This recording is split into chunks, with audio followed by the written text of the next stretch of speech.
नमस्कार, जय हिंद। मैं हूं राजेश राणा और आप देख रहे हैं नेक्स्ट टू टीवी।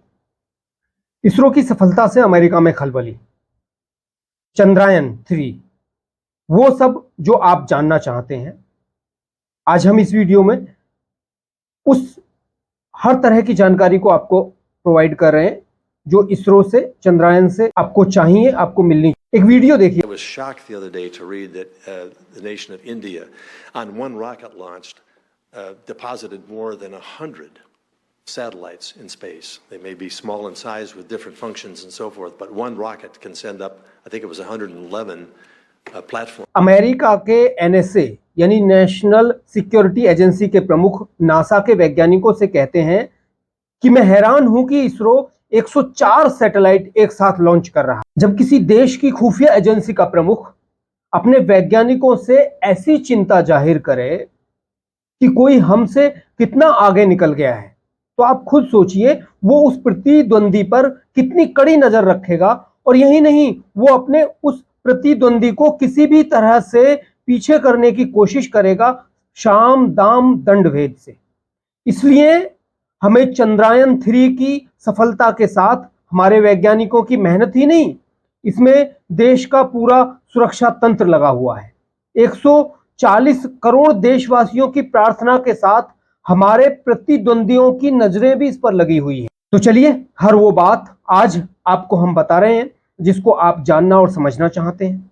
आगे बढ़ने से पहले सभी चैनल को सब्सक्राइब कर लें और साथ ही वीडियो को अपने सभी लोगों तक शेयर करें, जिससे सभी भारत की ताकत को समझ सकें और देश के खिलाफ हो रहे षड्यंत्रों की तह तक जा सकें। चंद्रयान-3 की सफलता भारत को एक स्पेस के क्षेत्र में एक महाशक्ति के रूप में स्थापित करेगी।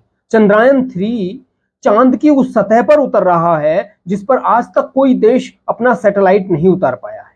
अमेरिका, चीन, रूस, जापान सभी ने कोशिश की, लेकिन चांद की इस जगह पर कोई अपना रोवर नहीं उतार पाया है। भारत भी एक बार असफल हो चुका है, लेकिन इस जगह तक रोवर पहुंचाना ही अपने आप में एक करिश्मा है, एक ताकत है उस देश की, उसके वैज्ञानिकों की, जिन्होंने इस काम को अंजाम दिया। अब हम आपको बताते हैं कि क्या कोई प्रतिद्वंदी देश भारत के चंद्रयान-3 मिशन को असफल करने की कोशिश कर सकता है? तो इसका जवाब है हाँ, क्योंकि आपने सुना अभी ऊपर अमेरिका के खुफिया एजेंसी के प्रमुख अपने वैज्ञानिकों को क्या नसीहत दे रहे हैं। चीन कभी भी नहीं चाहेगा कि भारत उससे आगे निकले। रूस ने हमसे पहले ही चंद्रयान-3 की तरह अपना मिशन चांद पर भेजने की कोशिश की, लेकिन वो असफल रहा। ऐसे में कुछ भी संभव है, लेकिन हमारे वैज्ञानिकों और खुफिया तंत्र पूरी तरह से अलर्ट है। चंद्रयान-3 की सफलता के लिए आखिर दिन रात जो काम किया है हमारे लोगों ने, ऐसे में देश का हर तंत्र अपने काम को अंजाम देने के लिए मुस्तैद है। तो चलिए, ये बात तो यहीं रही, अब हम आगे बढ़। अब हम आपको बताते हैं कि इसरो शाम को क्यों कर रहा है चंद्रयान-3 की लैंडिंग। क्या चांद की सतह पर अंधेरे में उतरेगा ये काम वो दिन की रोशनी में भी कर सकता था। क्या चंद्रयान-3 के लैंडर की लैंडिंग का सूरज से कोई लेना देना है या नहीं? क्या इसरो अंधेरे में चंद्रमा पर उतरेगा? तो इसका जवाब है नहीं। असल में वजह यह है कि धरती पर लैंडिंग का समय शाम का है, जबकि चांद पर विक्रम लैंडर जिस समय उतरेगा उस समय वहां सूरज उग रहा होगा। ये समझिए आप, इसलिए वहां दिन होगा और दिन की रोशनी में विक्रम लैंडर के सभी पार्ट्स पूरी तरह से काम करें। ISRO chief doctor S Somnath ने बताया कि हम जिस समय विक्रम लैंडर को चांद की सतह पर उतार रहे हैं उस समय धरती पर शाम होगी, लेकिन चांद पर सूरज उग चुका होगा।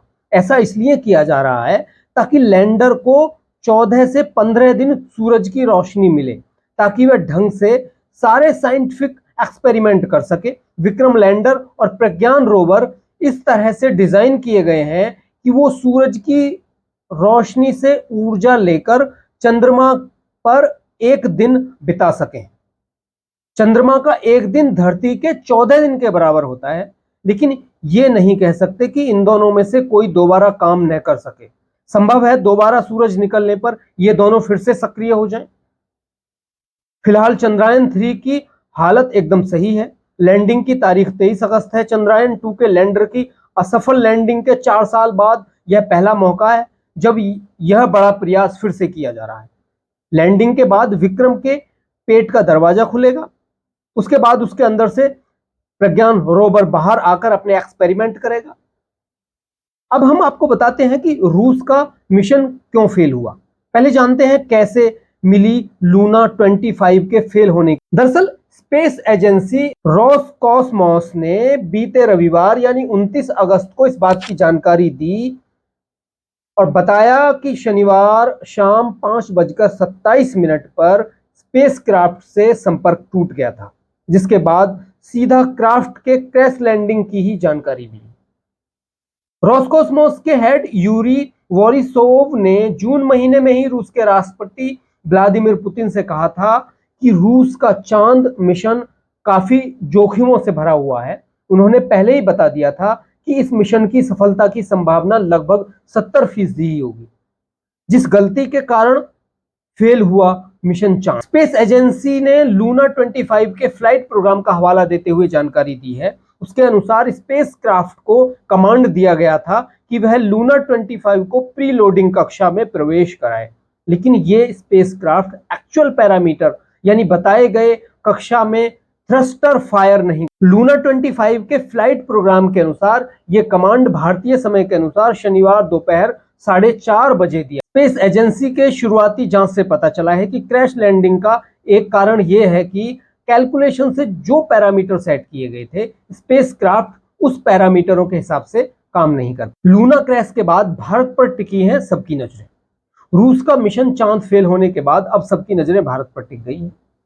अब भारत का पहले से ही चांद के दक्षिणी ध्रुव तक पहुंचने में रूस से मुकाबला किया जा रहा था, लेकिन अब जब लूना 25 क्रैश हो चुका है तो सबको भारत से उम्मीदें हैं।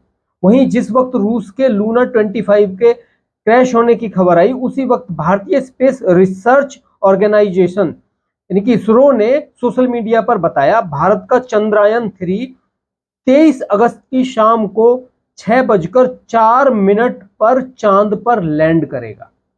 वहीं रूस के मिशन के फेल होने पर भारतीय अंतरिक्ष अनुसंधान केंद्र यानी इसरो के प्रवक्ता सुधार कुमार ने बताया कि यह दुर्भाग्यपूर्ण घटना है। हर अंतरिक्ष मिशन बेहद जोखिम भरा और जटिल तकनीक वाला हो। एक दुख की घड़ी है उन साइंटिस्टों के लिए जिन्होंने इतनी मेहनत की थी सालों से। वो उनके काम की सफलता असफलता को दर्शाता है, तो उन लोगों के लिए बहुत दुख की घड़ी होती है ये। इसलिए हम और पूरा भारत रूस के साथ खड़ा हुआ है। हमें पता है रूस भी भारत के साथ खड़ा हुआ है, सभी जानते हैं। चलिए आगे बढ़ते हैं। स्पेसक्राफ्ट की लैंडिंग जो है वो सबसे जरूरी है। किसी भी स्पेसक्राफ्ट को लैंड करने से पहले के कुछ सेकंड सबसे जरूरी समय होता है। इस वक्त स्पेसक्राफ्ट की लैंडिंग पर ही सब कुछ निर्भर करता है। अगर यान हार्ड लैंड करता है तो ऐसी स्थिति में टक्कर लगने के कारण स्पेसक्राफ्ट क्रैश भी कर। कई देश कर चुके हैं चांद पर सॉफ्ट लैंडिंग। रूस के मिशन चांद फेल होने और स्पेसक्राफ्ट के क्रैश होने की खबरों के बीच इसरो ने कहा है कि भारत का चंद्रयान 3 23 अगस्त की शाम को चांद पर उतरने को तैयार है। भारत से पहले चीन और अमेरिका भी चांद पर स्पेसक्राफ्ट उतार चुके हैं, लेकिन यह सॉफ्ट लैंडिंग दक्षिणी ध्रुव पर नहीं हुई थी। इस ध्रुव पर अब तक कोई भी देश सफलतापूर्वक लैंड नहीं कर। पहले भी चांद पर उतरने का मिशन हो चुका है ना। 11 अप्रैल 2019 इजराइल का बेयरशीट लैंडर चांद पर उतरने वाला था। सतह पर उतरने से ठीक पहले इसका संपर्क मिशन कंट्रोल से टूट गया, जिसके कुछ देर बाद यह खबर मिली कि स्पेसक्राफ्ट क्रैश। 7 सितंबर 2019 भारत ने साल 2019 में चांद पर चंद्रयान 2 भेजा था। चांद की सतह से केवल 2.1 किलोमीटर दूरी पर संपर्क टूट जाने के कारण यह लैंडर चांद पर क्रैश हो गया। 26 अप्रैल 2023 जापान ने 2023 में चांद पर स्पेसक्राफ्ट भेजे। यह यान लैंडिंग से ठीक पहले लैंडर से कोई डेटा नहीं पहुंचा पाया। हार्ड लैंडिंग के कारण स्पेसक्राफ्ट क्रैश। अब पूरी दुनिया की निगाहें चांद पर टिकी हुई है, भारत पर टिकी हुई है कि भारत के वैज्ञानिक क्या करिश्मा करके दिखाते हैं। हमारे देश की तो टिकी हुई है, पूरी दुनिया भी इधर देख रही है। रूस, अमेरिका, चीन, जापान, यूरोपीय स्पेस एजेंसी सहित पूरी दुनिया के कई देशों ने चांद पर अपनी निगाहें गड़ा रखी हैं। हर देश चांद पर पहुंचकर अपना बेस कैंप बनाना चाहता है। भारत ने भी इसी रेस का हिस्सा बनते हुए 14 जुलाई को चंद्रयान-3 भेज दिया है। यह चंद्रयान चंद्रमा के उस साउथ पोल पर लैंड करेगा और वहां से तमाम तरह के सुरक्षा साक्ष्य जुटाएगा। ऐसे में सवाल उठता है कि चांद पर आखिर ऐसा क्या है कि सभी देश वहां पहुंचना। दरअसल आज से 4 अरब साल पहले जब सौर मंडल का निर्माण हुआ था, उस वक्त सभी ग्रहों और उपग्रहों पर तमाम एस्टेरॉयड्स और उल्कापिंडों की बारिश हो रही थी, जिसके कारण ग्रहों और उपग्रहों पर कई तरह के क्रेटर्स या गर्तों का निर्माण हुआ। इन्हीं उल्कापिंडों के कारण पृथ्वी पर पानी और माइक्रो ऑर्गेनिज्म भी मिले, जिससे पृथ्वी पर जीवन का विकास। लेकिन क्योंकि चांद पर जीवन का विकास नहीं हुआ और कोई वातावरण नहीं है, दरअसल आज से 4 अरब साल पहले जब सौर मंडल का निर्माण हुआ था, उस वक्त सभी ग्रहों और उपग्रहों पर तमाम एस्टेरॉयड्स और उल्कापिंडों की बारिश हो रही थी, जिसके कारण ग्रहों और उपग्रहों पर कई तरह के क्रेटर्स या गर्तों का निर्माण हुआ। इन्हीं उल्कापिंडों के कारण पृथ्वी पर पानी और माइक्रो ऑर्गेनिज्म भी मिले, जिससे पृथ्वी पर जीवन का विकास हुआ। लेकिन क्योंकि चांद पर जीवन का विकास नहीं हुआ और कोई वातावरण नहीं है, इसलिए वहां की सतह पर वे सौरमंडल की शुरुआत के सारे प्रमाण ज्यों के त्यों मौजूद हैं। तो अगर हम चांद पर पहुंचकर इसकी सतह पर रिसर्च कर पाते हैं तो सौरमंडल की उत्पत्ति के बारे में पता लगा। चांद की सतह पर पहुंचकर वैज्ञानिक इसलिए भी चंद्रमा का अध्ययन करना चाहते हैं क्योंकि यह डीप स्पेस के लिए एक पायलट प्रोजेक्ट की तरह काम करता है। दरअसल चांद का अध्ययन कर वैज्ञानिक पता लगा सकते हैं कि कॉस्मिक रेडिएशन और चंद्रमा जैसे वातावरण विहीन ग्रहों पर छोटे छोटे कणों की बारिश का क्या प्रभाव पड़ता है और इससे वैज्ञानिकों को अंतरिक्ष में आगे के मिशन को समझने में क्या मदद मिलती है कि उन ग्रहों या पिंडों पर जाने के लिए किस तरह की टेक्नोलॉजी का प्रयोग किया जाना चाहिए। अब आपको बताते हैं कि चंद्रयान-3 की सफलता से भारत और दुनिया को क्या मिलेगा। चंद्रयान-3 ऑर्बिटर एक लैंडर को तैनात करेगा। यह लैंडर चांद के तापमान, वहां भूकंप और सौर हवाओं का पता लगाएगा, जिससे आने वाले समय में चांद पर सुरक्षा मिशन के भेजने और की सुरक्षा के लिए पहले से तैयारी की जा सके। इससे चांद की सतह को पूरी दुनिया समझ सकेगी और उसके अनुसार प्लान बनाए जा सकते हैं। इंसानों की यह कोशिश है कि चांद पर बस्तियां बनाई जा सके। भविष्य में अगर पृथ्वी पर कोई भयानक त्रासदी आती है जिससे जीवों के खत्म होने की पूरी संभावना है, तो हम जीवों को बचाने के लिए चांद का सहारा ले। चंद्रयान-3 की सफलता से इसरो दुनिया भर में अपनी ताकत को और मजबूत करेगा।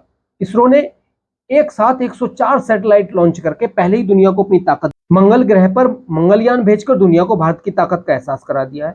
मंगलयान भेजने का मतलब यह है कि हम कहीं भी रॉकेट से दुनिया के किसी भी कोने में कुछ भी गिरा सकते हैं। मंगलयान की सफलता के बाद जो यूरोपीय देश भारत को तवज्जो नहीं देते थे, वो अब भारत को हर तरह से तवज्जो दे रहे हैं कि भारत तो जब चाहे तब हमारे ऊपर बम गिरा सकता है।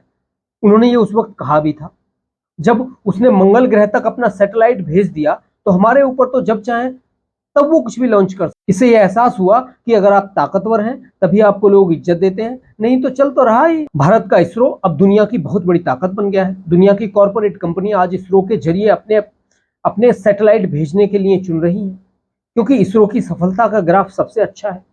साथ ही एक साथ 100 से ज्यादा सैटेलाइट भेजे हैं। इसरो की कॉस्ट सबसे कम है। मंगल ग्रह पर मंगलयान 350 करोड़ की लागत में भेज दिया। इससे कई गुना ज्यादा तो हॉलीवुड की फिल्मों में लग जाता है। दुनिया पूरी तरह से शॉक थी कि भाई इतने सस्ते दामों में, इतने सस्ती कॉस्ट में भारत मंगलयान जैसा मिशन भेज 350 करोड़ रुपए में। 350 करोड़ रुपए तो उनके एक स्पेसक्राफ्ट में ही छोटे से में लग जाते हैं, उसको बनाने में ही। उनकी तो पूरी कॉस्ट इसमें आई है। आज इसरो भारत के लिए व्यवसाय का बड़ा केंद्र बन गया है। अंतरिक्ष के क्षेत्र में भारत आज एक ताकत बन गया है जिसे दुनिया स्वीकार कर चुकी है। ऐसे में हमें खुद पर और अपने वैज्ञानिकों पर गर्व करना। भारत की ताकत आज हर क्षेत्र में दुनिया में बढ़ रही है। ये उन सबके लिए है जो इस भारत देश के वासी हैं, जो इस भारत देश का सम्मान करते हैं। उन सबके लिए ये गर्व का पल है। आज के लिए इतना ही। नमस्कार, जय हिंद।